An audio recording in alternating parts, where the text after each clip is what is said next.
mercredi 31 octobre, quand Émile se procura un cheval et fit une peur bleue à Madame Pétrel ainsi qu'à toute la ville de Vimmerby.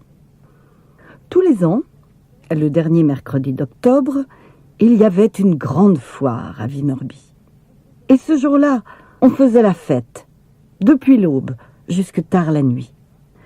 Tous les villageois de Lönneberga et des environs s'y rendaient pour vendre leurs bœufs, acheter des bouvillons, remplacer leurs chevaux, rencontrer des amis, se trouver un fiancé, manger des friandises, danser, ou bien pour se battre.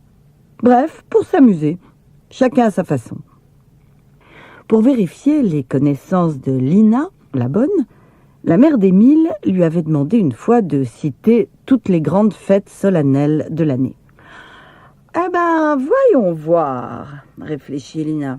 « Ça doit être Noël, Pâques, et puis la foire de Vimmerby. » Cela n'avait donc rien d'étonnant qu'ils veuillent tous aller à Vimmerby ce mercredi 31 octobre.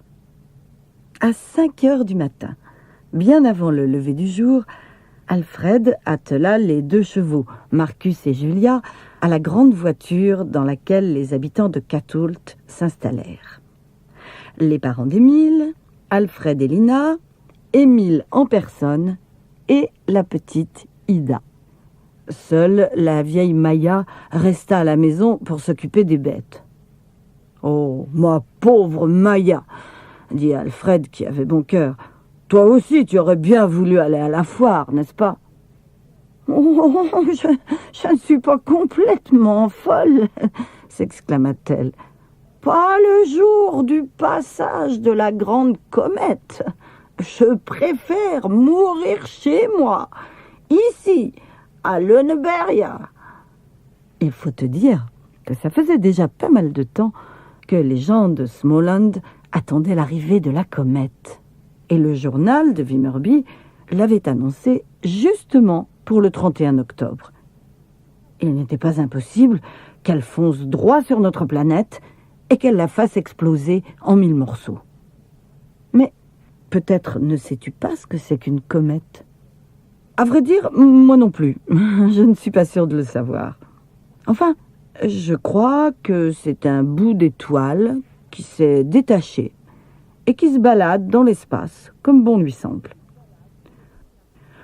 Tous les habitants de Småland avaient une frousse terrible que la comète leur tombe sur la tête et que ce soit la fin du monde.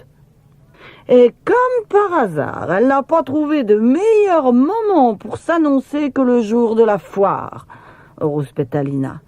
Pourvu qu'elle attende jusqu'à ce soir, qu'on ait au moins la journée pour s'amuser. Elle donna un coup de coude à Alfred, qui était assis à côté d'elle sur la banquette arrière, et lui fit un petit sourire coquin. Lina mettait beaucoup d'espoir dans cette journée. Sur le siège avant, la petite Ida était installée sur les genoux de sa mère, et Émile sur les genoux de son père. Et devine qui tenait les rênes ? Émile. Je ne t'ai peut-être pas encore dit qu'il était vraiment doué pour s'occuper de chevaux. Au départ, c'est Alfred qui lui avait appris, mais Émile a fini par en savoir plus que tout le monde à Lönneberga, même plus qu'Alfred lui-même. À présent, il était donc là, sur les genoux de son père, à tenir les rênes avec plus d'assurance que le plus expérimenté des cochers. Ah oui, ce garçon-là, il savait s'y prendre. Il avait beaucoup plu pendant la nuit qui avait précédé cette sombre matinée d'octobre. L'obscurité et le brouillard avaient posé leurs chapes pesantes sur le village et sur toute la région. Pas la moindre petite lueur ne se devinait encore dans le ciel au-dessus des arbres. La voiture des gens de Kathult traversa la forêt, noire et lourde de pluie. Cela ne les empêchait cependant pas d'être en pleine forme. Marcus et Julia trottaient régulièrement, faisant gicler la boue autour des sabots. On ne peut pas dire que Julia fût franchement heureuse d'être là. Elle était vieille et fatiguée, et elle aurait nettement préféré rester à l'écurie. Ça faisait longtemps qu'Émile répétait inlassablement à son père qu'il fallait la remplacer par un jeune cheval qui serait mieux assorti à Marcus. Et aux yeux d'Émile, le jour de la foire, c'était l'occasion ou jamais. « Oh, oh, oh, tu as l'air de croire qu'on roule sur l'or, » dit son père. « Eh bien non, il faudra que notre vieille Julia tienne le coup encore quelques années. » D'ailleurs, Julia n'avait pas l'intention de lâcher. Elle continuait fidèlement et courageusement à faire son travail. Émile l'adorait. Et comme tant de fois déjà, il se mit à chanter pour lui donner du cœur au ventre. « Ma vieille jument si courageuse n'est plus vraiment une bonne trotteuse, mais peu importe. Bien brave, elle tire la vieille charrette, et même Émile et sa casquette. Et c'est ça qui importe. » Arrivés à Vimmerby, les gens de Cathoult cherchèrent une bonne place pour Marcus et Julia, à proximité du champ de foire. Puis, comme ils avaient tous différentes choses à faire, ils se séparèrent. La mère d'Émile, avec la petite Ida accrochée à sa jupe, partit de son côté pour s'acheter un cahier bleu et pour vendre la laine et les œufs qu'elle avait apportés. Lina n'avait qu'une chose en tête, aller prendre un café avec Alfred, qui, lui, aurait préféré accompagner Émile et son père au foirail. Il avait bien essayé de se dégager de l'emprise de Lina, mais comme il n'y avait rien eu à faire, il avait fini par céder. Si tu es déjà allé à Vimmerby un jour de foire, tu sais ce que c'est qu'un foirail. C'est là que l'on se met d'accord sur le prix des vaches et des chevaux. À cette heure-là, la discussion battait son plein. Émile bouillait d'impatience et voulut y aller sans tarder. Son père n'avait rien contre, même si ce n'était que pour jeter un coup d'œil. « Surtout, n'oublie pas que nous sommes invités à déjeuner chez Madame Pétrel, » rappela la mère d'Émile, avant qu'ils ne se séparent. « Oh, ne t'inquiète donc pas, je ne risque pas d'oublier un événement pareil, » la rassura son mari.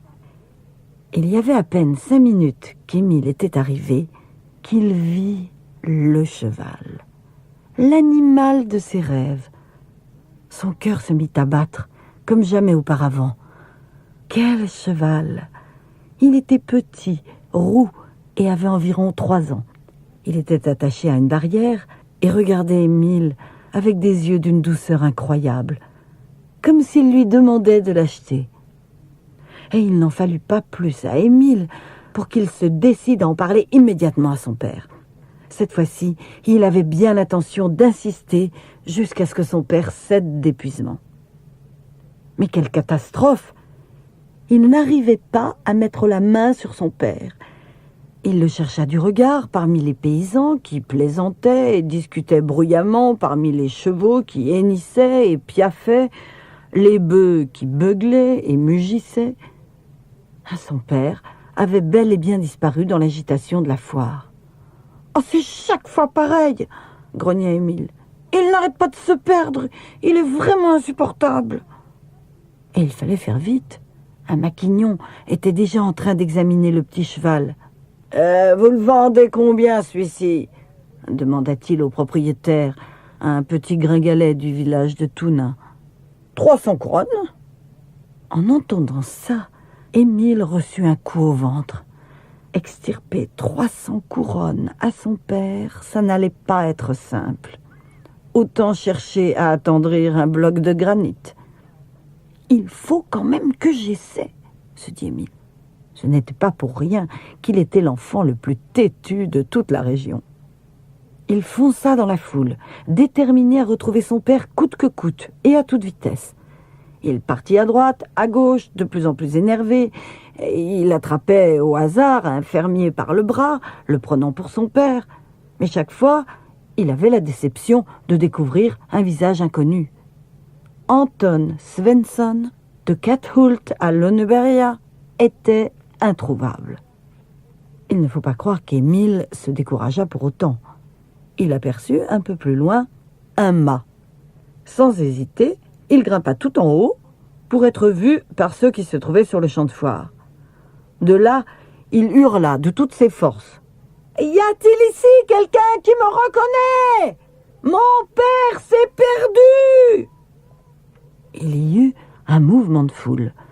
Quelqu'un se fraya un passage à travers la masse grouillante en direction du mât. C'était le père d'Émile. Anton Svensson secoua le mât comme on secoue un pommier et cueillit son fils comme une pomme mûre. « Oh, sale gosse !» dit-il en l'attrapant par l'oreille. « Où étais-tu passé? Tu ne peux donc pas t'empêcher de t'échapper à la première occasion. »« Viens !» dit Émile, bien trop pressé pour répondre. « Il y a un cheval qu'il faut absolument que tu vois. » Le père d'Émile vit le cheval, mais c'était trop tard. Il était déjà vendu. Émile et son père arrivèrent juste au moment où le maquignon sortait 3 billets de 100 de son portefeuille qu'il glissa ensuite dans la main du fermier de Touna. Émile éclata en sanglots. « J'espère qu'il est gentil, » s'assura le maquignon. « Bon, très gentil, » répondit le fermier, tout en se détournant comme s'il avait autre chose en tête. « Je vois qu'il n'est pas encore ferré, » fit remarquer le maquignon. « Il va falloir que je m'en occupe avant de repartir ce soir. » Le père d'Émile avait de la peine pour son petit garçon qui pleurait à chaudes larmes. « Oh, ne sois pas si triste, » dit-il après réflexion. « Oh, diable l'avarice, on va t'acheter un cornet de bonbons. » Dans un coin du marché étaient installées quelques marchandes de friandises. Il y emmena Émile et commanda pour 10 centimes de bonbons à la menthe. En repartant, il tomba sur un voisin du village. Il se mit à discuter avec lui, oubliant totalement Émile qui était là, la bouche pleine de bonbons, les yeux pleins de larmes et la tête pleine de rêves de son cheval. Soudain apparut Alfred, précédé par Lina, qui le traînait derrière elle d'une main ferme. Il semblait à bout de force, le pauvre. Ce qui n'avait rien d'étonnant, puisque Lina l'avait fait repasser 17 fois devant la bijouterie pour lui faire acheter une bague de fiançailles. Mais elle n'avait jamais réussi à le faire entrer dans la boutique. Oh, si je n'avais pas freiné des 4 fers, le pire aurait pu arriver, constata Alfred avec soulagement. Il fut très heureux de retrouver Émile, qui était pressé de lui raconter l'histoire du cheval.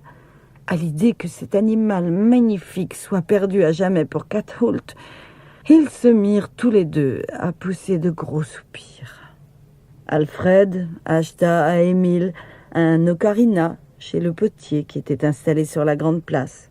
« Allez, ça te fera un petit souvenir du marché. » Et cette gentillesse aida Émile à surmonter la tristesse qui l'étranglait. « Oh, tiens !» s'exclama Lina. « Il y a tout de même des choses que tu peux acheter, je vois. Alors, qu'est-ce qu'elle attend donc pour venir, cette comète ?»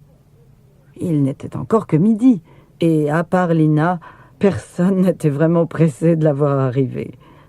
Alfred et Lina allèrent jeter un coup d'œil sur Marcus et Julia. Ils comptaient en profiter pour manger un morceau. Ils avaient apporté leur repas dans un panier rangé dans la voiture.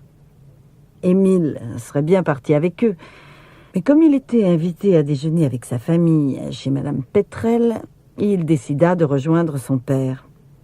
Mais figure-toi que son père avait de nouveau disparu. Il en avait profité pour se perdre encore une fois parmi les forains, les marchandes de bonbons, les potiers, les vanniers, les fabricants de brosses, les marchands de ballons et les joueurs d'orgue de barbarie. « Oh, c'est plus possible !» râla Émile. « La prochaine fois que je vais en ville, je le laisserai à la maison. » Mais la disparition de son père ne le perturba pas plus que ça. Il n'en était pas à sa première visite à Vimmerby, et il savait que Madame Pétrel habitait une jolie maison blanche avec une véranda quelque part dans la grande rue. Il saurait y aller. Comme Madame Pétrel était une dame extrêmement importante à Vimmerby, c'était assez étonnant de sa part d'inviter les gens de Cathoult. Il faut dire que la mère d'Émile avait l'habitude de lui apporter de la bonne saucisse de sa fabrication. Mais je ne pense pas que ce soit l'unique raison de son invitation. Personne ne peut aimer la saucisse à ce point. Par contre, Madame Pétrel se rendait fréquemment à des fêtes à Cathoult. La fête des cerises, des écrevisses, du gâteau au fromage, entre autres, où l'on servait d'autres plats délicieux comme des saucisses, des travers de porc, des omelettes, de l'anguille, des boulettes de viande, etc. Et il est vrai qu'on ne peut pas passer son temps à accepter des invitations si on ne les rend jamais. Mais il faut être correct, s'était dit Madame Pétrel, et le jour de la foire, c'est une bonne occasion. Les gens de Cathoult devaient arriver à midi. Madame Pétrel avait prévu des quenelles de poisson réchauffées et de la soupe de myrtille. Comme la quantité de quenelles était assez limitée, elle déjeuna elle-même vers les 11 heures. Elle s'était préparée un médaillon de filet de veau et un gros morceau de gâteau aux amandes. Car il n'est pas question de prendre le risque de priver mes invités en partageant les quenelles avec eux, avait-elle pensé. Les parents d'Émile et la petite Ida étaient installés autour de la table dans la véranda. « Oh, ce sacré garnement, qu'est-ce qu'il peut bien fabriquer encore ?» se demanda le père. « Il est moins facile à surveiller qu'une poignée de puces. » Il parlait d'Émile, bien entendu. Sa mère n'avait qu'une envie, partir à la recherche de son garçon. Mais elle en fut empêchée par son mari, qui avait déjà essayé de le retrouver sans succès. « Oh, tel que je le connais, » dit Madame Pétrel, « il saura bien venir tout seul. » Elle ne se trompait pas. Au moment même où elle prononçait ces mots, Émile s'apprêtait effectivement à franchir le portail de son jardin. Mais soudain, quelque chose capta son attention. Le maire de la ville habitait à côté de Madame Pétrel.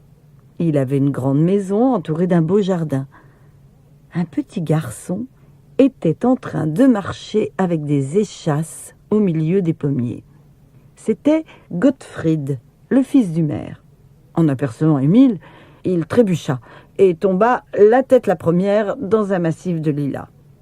Si tu as déjà essayé de marcher avec des échasses, tu comprends facilement pourquoi. C'est difficile de garder l'équilibre quand on est perché en haut de ses bâtons avec juste un petit bout de bois pour poser ses pieds. La frimousse de Gottfried ne tarda pas à réapparaître parmi les fleurs de lilas, et il observa Émile avec curiosité. Lorsque deux garçons de la même trempe se rencontrent pour la première fois, leurs yeux se mettent à briller. Gottfried et Émile se sourirent tranquillement. « J'aimerais bien avoir une casquette comme la tienne, dit Gottfried. Tu me la prêtes ? »« Oh, non, dit Émile. Par contre, toi, tu peux me prêter tes échasses ?» Gottfried trouva l'idée bonne. « Oh, ben ça m'étonnerait que tu y arrives. Je te préviens, c'est dur. »« On va bien voir, » dit Émile, qui était plus entreprenant que Gottfried ne se l'était imaginé. En moins de 2, il fut perché sur les échasses. Puis il se mit à avancer parmi les pommiers comme une tour branlante. Le repas chez Madame Pétrel lui était totalement sorti de l'esprit. Les gens de Cathoult, attablés dans la véranda de Madame Pétrel, avaient déjà terminé les quenelles de poisson. Ça n'avait pas pris beaucoup de temps. À présent, ils s'apprêtaient à passer à la soupe de myrtille, dont la quantité était moins limitée. Une énorme soupière, pleine à ras-bord, trônait au milieu de la table. « Je vous en prie, servez-vous, » dit Madame Pétrel. « J'espère que vous avez bon appétit. » Elle-même ne touchait pas au plat, bien évidemment, mais elle n'arrêtait pas de bavarder. Ce jour-là, comme tous les habitants de Vimmerby, elle parlait de la comète. Oh, « Ce serait tout de même terrible, dit-elle, si la comète venait mettre fin à tout. » « Oui, qui sait, cette soupe aux myrtilles est peut-être la dernière que nous mangeons, » dit la mère d'Émile. Son père tendit aussitôt son assiette. « Alors, j'en reprendrai bien encore un peu, au cas où. » Avant que Madame Pétrel n'ait commencé à servir, La grande vitre derrière elle vola en éclats, brisée par un curieux projectile qui pénétra dans la véranda avec un cri strident. Des débris de verre volèrent dans tous les sens, et la soupe de myrtille se répandit partout. « Oh, oh, la comète !» s'exclama Madame Pétrel en s'évanouissant et en s'étalant par terre de tout son long. Mais ce n'était pas la comète, c'était Émile, qui, comme un boulet de canon, avait traversé la vitre pour atterrir la tête la première dans la soupière. Tu imagines un peu la scène qui se déroulait sous la véranda. La mère d'Émile poussait des cris, son père s'époumonnait et la petite Ida pleurait. La seule personne qui restait calme, c'était Madame Pétrel, pour la bonne raison qu'elle n'avait toujours pas repris connaissance. « Vite, va chercher de l'eau froide dans la cuisine !» cria le père d'Émile. « On va lui tamponner le front !» Sa femme courut aussi vite qu'elle put, et il se précipita lui-même derrière elle pour que ça aille encore plus vite. Émile, la tête bleu foncé, se dégagea lentement de la soupière. « Je me demande pourquoi tu es toujours aussi pressé pour manger, » lui reprocha la petite Ida. Émile ne lui répondit pas. « Gottfried avait raison, » constata-t-il tranquillement. « Il est impossible d'escalader la barrière avec des échasses. Voilà enfin une chose de prouvée. » Il aperçut la pauvre Madame Pétrel étendue par terre, et il eut pitié d'elle. « Ils en mettent du temps pour chercher un peu d'eau. Il ne faut pas attendre. » Émile trouvait toujours une solution à tout. Il attrapa la soupière et vida tout son contenu sur la tête de Madame Pétrel. « Eh bien, crois-moi si tu veux, le remède a été efficace. » fit Madame Pétrel en se redressant sur le champ. L'avantage de préparer de la soupe de myrtille en grande quantité, c'est qu'on peut en disposer en cas de besoin. « Ça y est, je l'ai guéri !»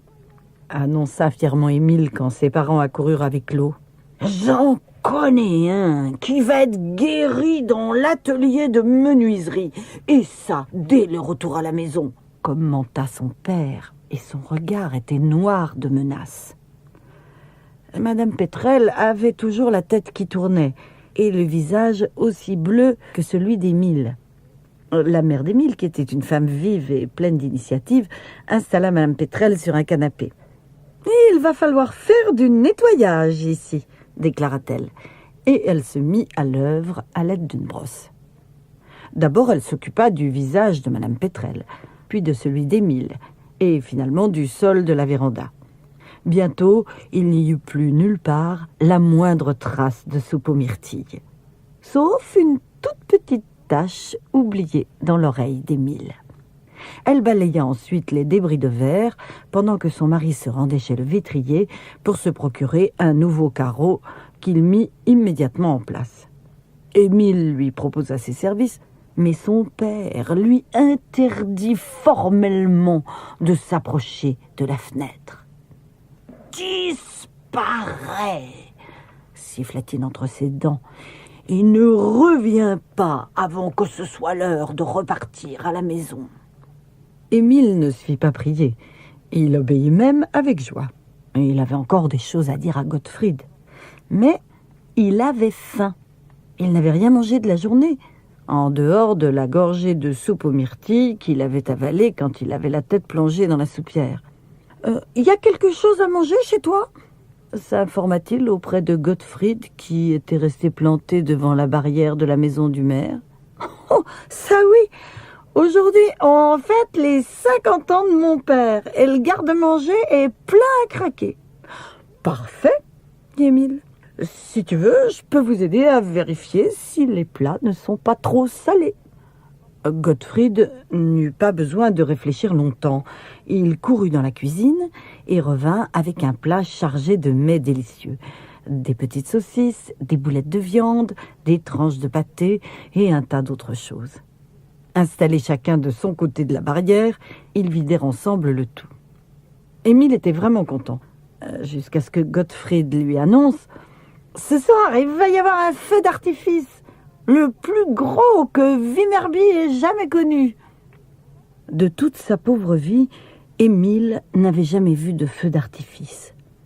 Les gens de Cathoult étaient des gens trop raisonnables pour s'occuper de stupidités pareilles, et ses parents avaient décidé de rentrer bien avant la tombée de la nuit. Ça le rendait malade de rater ce spectacle extraordinaire. Il soupira. En y regardant de plus près, cette journée à la foire n'avait pas été une réussite. Il n'avait pas eu son cheval. Il ne verrait pas le feu d'artifice. Les catastrophes s'étaient accumulées. Et pour couronner le tout, l'atelier de menuiserie l'attendait à la maison. Le bilan n'était pas très réjouissant.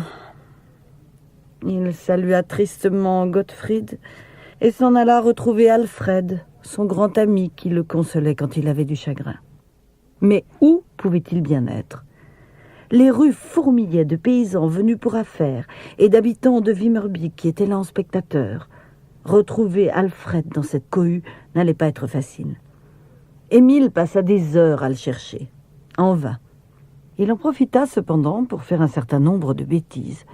Mais comme celles-ci n'ont pas été notées dans le cahier, personne n'en a jamais rien su. Au mois d'octobre, les jours commencent à raccourcir. La nuit n'allait pas tarder à tomber et la foire tirait inéluctablement vers sa fin. Les fermiers s'apprêtaient à retourner chez eux, ce qu'auraient dû commencer à faire les gens de la ville aussi, mais eux ne semblaient pas en avoir la moindre envie. Ce qui les intéressait, c'était de continuer à discuter et à s'amuser dans les rues. Ils étaient tous étrangement excités. Il faut dire pour leur défense que ce n'était pas un jour comme les autres. Plusieurs grands événements tombaient en même temps. La foire, l'anniversaire du maire et peut-être aussi leurs dernières heures sur cette terre, si jamais la comète arrivait. Les habitants de Vimmerby déambulaient donc en cette soirée sans savoir si c'était une joie ou bien un désastre qui les attendait. Tu avoueras que la situation n'était pas commode. Et comme toujours, quand on est à la fois inquiet et joyeux, on a tendance à faire encore plus de bruit que d'habitude, ce qui explique le vacarme qui avait envahi la ville. À l'intérieur des maisons, par contre, régnait un silence paisible. Seuls quelques chats et quelques grands-mères chargées de garder leurs petits-enfants n'étaient pas sortis. S'il t'est déjà arrivé de te balader dans une petite ville comme Vimmerby, un jour de foire à la tombée de la nuit, tu sais comme c'est amusant d'observer discrètement les scènes qui se déroulent derrière les fenêtres éclairées. Tu jettes un coup d'œil dans les passages étroits et sombres entre les maisons et tu es pris d'une envie irrésistible de pénétrer dans les cours obscures où tu peux voir les fermiers se désaltérer avec une bière avant de préparer leurs chevaux et leurs attelages pour rentrer au village. Pour Émile, c'était pareil. Il eut vite fait d'oublier son petit moment de découragement, convaincu que tôt ou tard, il finirait par retrouver Alfred. C'est ce qui arriva, mais seulement après qu'il eut trouvé autre chose. Comme il empruntait une petite rue écartée, un bruit infernal, provenant d'une cour mal éclairée, l'attira. Des éclats de voix se mêlaient au hennissement d'un cheval. Émile franchit rapidement le porche pour savoir ce qui provoquait un tel tintamarre. Ce qu'il découvrit le bouleversa. La forge du maréchal Ferrand se trouvait dans un coin de cette cour obscure, et à la lueur du feu, Émile aperçut son cheval, son petit cheval roux, au milieu des hommes fous de rage. Et devine pourquoi ils étaient fâchés. Le petit cheval ne voulait pas être ferré. Chaque fois qu'on lui attrapait le pied, il se mettait à ruer et à envoyer valser tous ceux qui l'entouraient. Le maréchal Ferrand se grattait la tête et ne savait plus quoi faire. « Ah, j'en ai pourtant ferré des chevaux au cours de ma carrière, mais jamais je n'ai vu un monstre pareil. » Au fait, sais-tu ce que c'est qu'un maréchal Ferrand ? C'est celui qui pose les fers sous les sabots des chevaux. Comme toi, Le cheval a besoin de se protéger les pieds pour ne pas les user et pour ne pas se faire mal ou glisser. Ses chaussures à lui, ce sont des lames en métal courbé qui sont fixées directement sous son pied. Tu as sûrement entendu parler d'un fer à cheval, n'est-ce pas?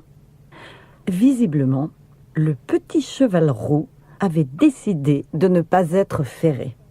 Tant qu'on ne touchait pas à ses jambes, il était doux comme un agneau. Mais il suffisait que le maréchal Ferrand l'effleure pour qu'il se mette à faire un cirque pas possible. Il se dégageait immédiatement, malgré la demi-douzaine d'hommes qui faisaient de leur mieux pour le tenir.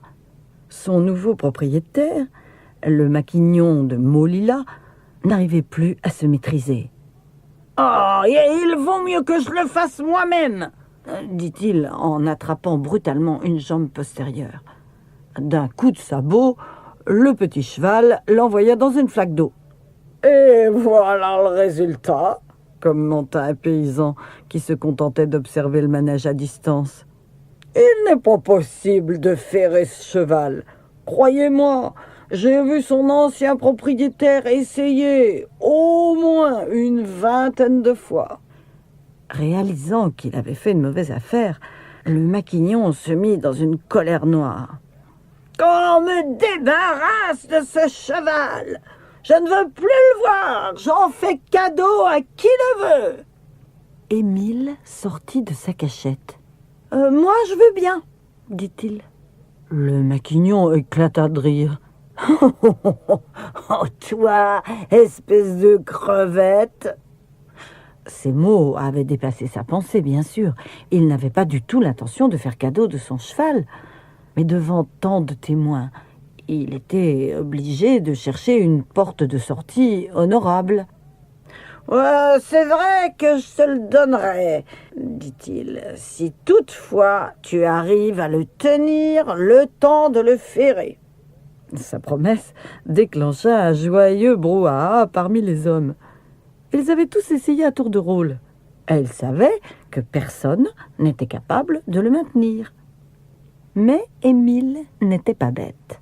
Il en savait plus sur les chevaux que tous les habitants de Lennebergia réunis. Peut-être même que tous les gens du canton.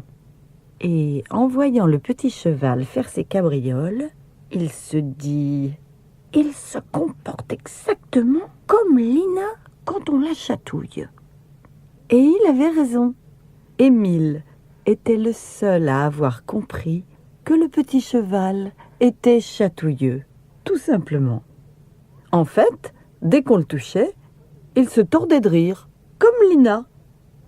Émile s'avança vers le cheval, prit sa tête entre ses petites mains solides et lui dit « Écoute-moi bien, il va falloir te ferrer, mais je te promets de ne pas te chatouiller. Alors, ne bouge pas. » Il alla ensuite se placer derrière l'animal, attrapa fermement un de ses sabots et le souleva.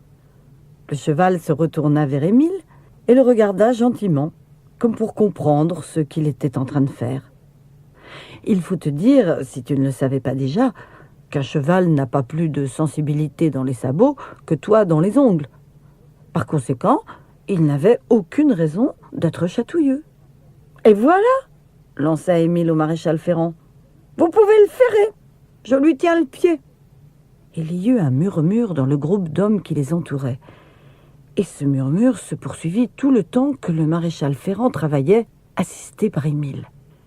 Une fois les 4 fers posés, le maquignon se mit à se tortiller. Il n'avait pas oublié sa promesse, mais il ne comptait pas la respecter. Il sortit une pièce de 5 couronnes de son porte-monnaie et la tendit à Émile. « Voici ta récompense, » dit-il. Les paysans, qui étaient tous des hommes de parole, se fâchèrent. « N'essaie pas de tricher !» s'écrièrent-ils. « Le cheval appartient au petit maintenant. » Impossible pour le maquignon de faire marche arrière. Comme tout le monde savait qu'il était riche, il ne pouvait pas se raviser. Il y allait de son honneur. « Bon, après tout, 300 couronnes, c'est pas ça qui va me mettre sur la paille. Allez, prends donc le cheval et fiche-moi le camp. » Tu imagines la joie d'Émile. Il sauta sur le dos de son cheval et quitta la cour sous les acclamations des fermiers. On aurait dit un général. « Et voilà ce qui peut arriver un jour de foire à Vimorby », déclara le maréchal Ferrand. Fier et heureux, Émile avançait sur son cheval parmi les visiteurs. Soudain, dans la rue principale, là où la foule était particulièrement dense, il aperçut Alfred. Celui-ci s'arrêta net, écarquilla les yeux et s'exclama « Crénom de nom! D'où vient ce cheval? Il est à moi? Il s'appelle Lucas, et je te jure qu'il est aussi chatouilleux que Lina. » Au même instant, Lina surgit. Elle se mit tout de suite à tirer Alfred par la manche. « Faut qu'on y aille! Oh, le patron est en train d'atteler !» Eh oui, c'était l'heure de regagner le Neubergia. Cette journée tant attendue était finie. Mais avant de quitter Vimmerby, il y avait une chose qu'Émile voulait faire à tout prix. Montrer son cheval à Gottfried. « Dites à mon père que j'arrive dans 5 minutes !» lança-t-il en se dirigeant vers la maison du maire. Les fers de son cheval martelaient la chaussée pavée. La nuit d'octobre avait plongé dans l'obscurité la maison et le jardin du maire. Mais à l'intérieur, la fête battait son plein, et derrière les fenêtres illuminées, on entendait rire et discuter joyeusement. Gottfried, qui n'aimait pas les fêtes, s'était réfugié dans le jardin et avait recommencé à s'amuser avec ses échasses. Mais en voyant Émile arriver à dos de cheval, il tomba de nouveau à la renverse dans les lilas. « Il est à qui ce cheval ?» demanda-t-il dès qu'il put sortir la tête des branches. « À moi? Il est à moi !» Gottfried eut du mal à en croire ses oreilles. Mais quand il réalisa que ce n'était pas une plaisanterie, il sentit la colère monter en lui.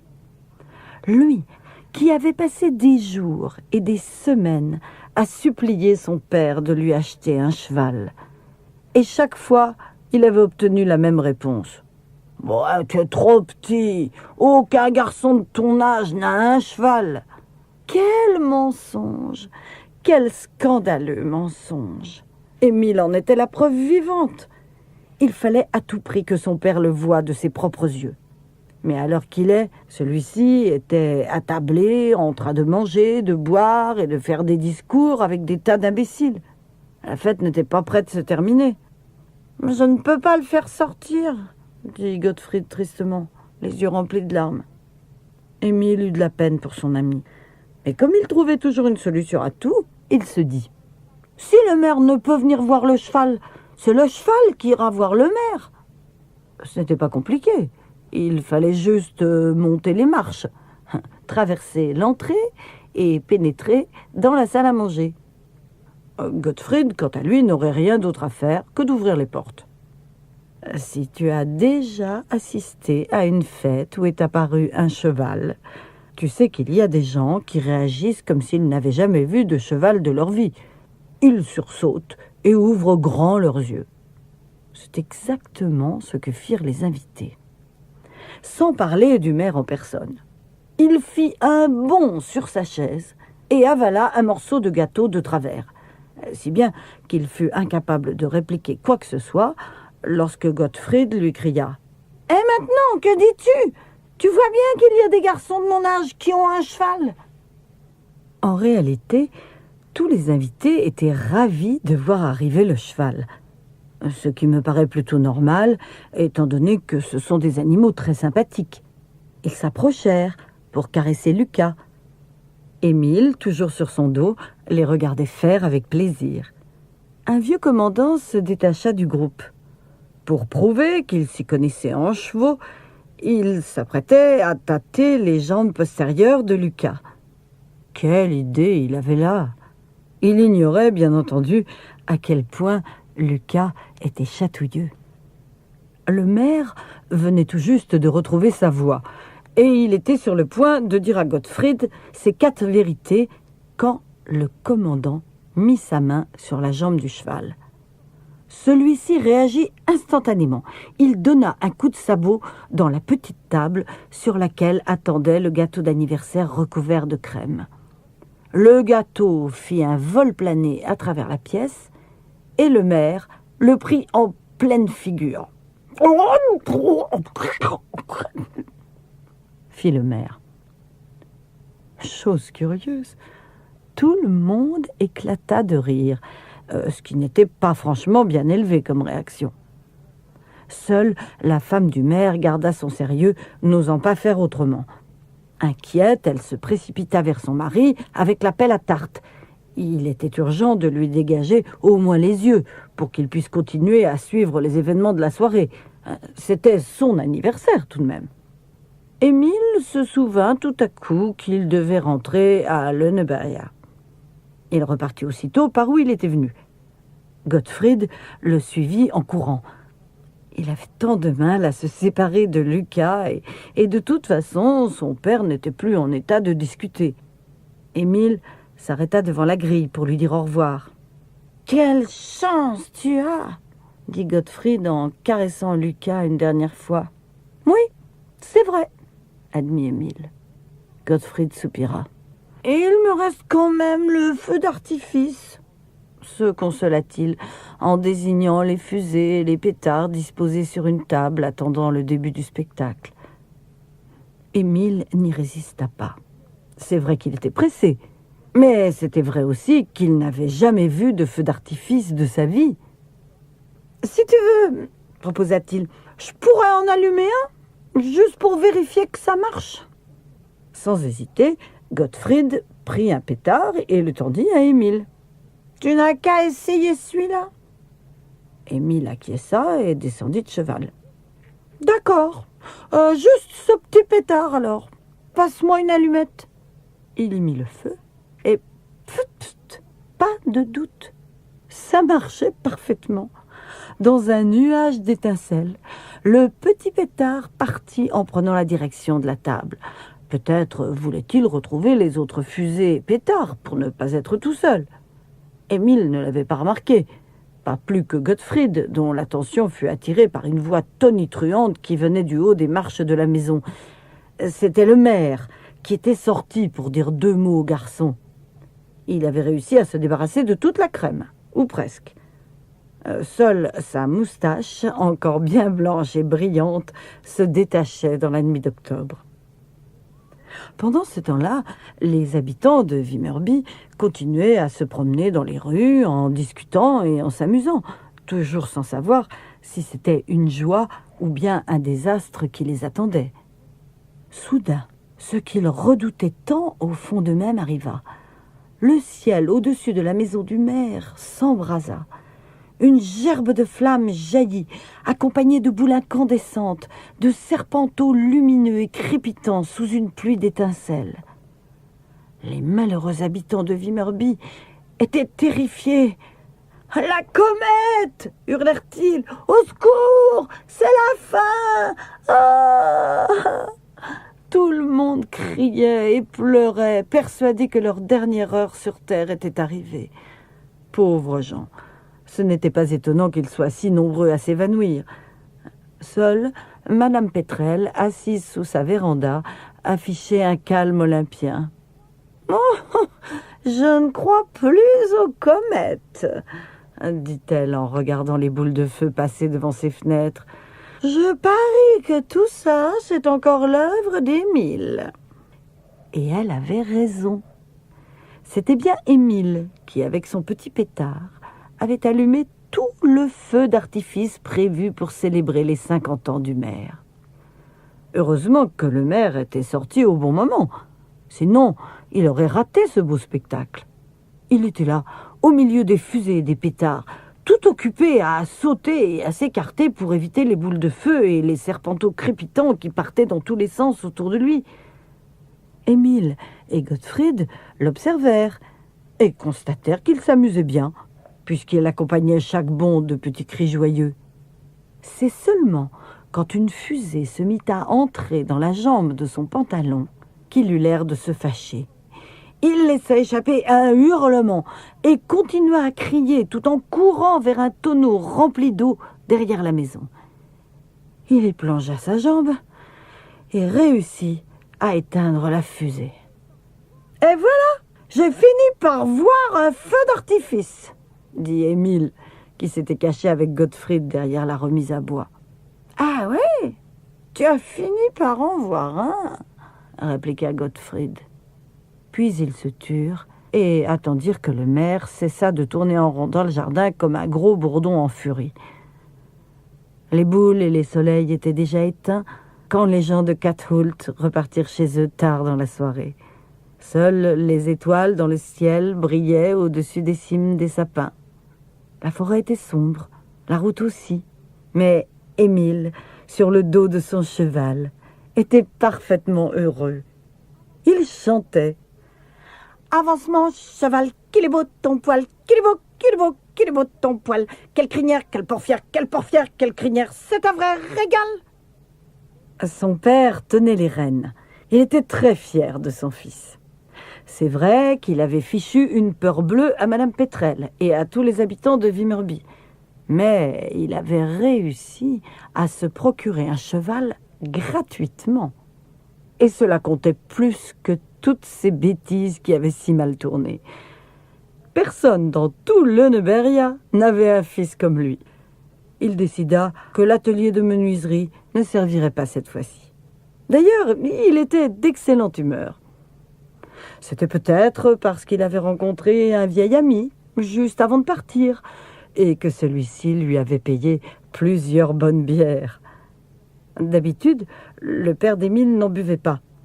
Mais il ne refusait jamais quelque chose de gratuit. Le père d'Émile fit claquer le fouet joyeusement et répéta avec énergie. « Voici qu'arrive le patron de Kathult, un homme extrêmement important. »« Oh oh !» fit la maman d'Émile. « Heureusement que ce n'est pas la foire tous les jours. Comme je suis contente de rentrer à la maison. » La petite Ida dormait sur ses genoux, serrant son cadeau de la foire dans ses mains. C'était un petit panier de roses en porcelaine qui portait l'inscription « Souvenir de Vimmerby ». Lina dormait sur la banquette arrière, calée contre Alfred, qui, lui, était en pleine forme, comme son patron. Son bras, par contre, était tout engourdi sous le poids de Lina. Émile trottait à côté de la voiture.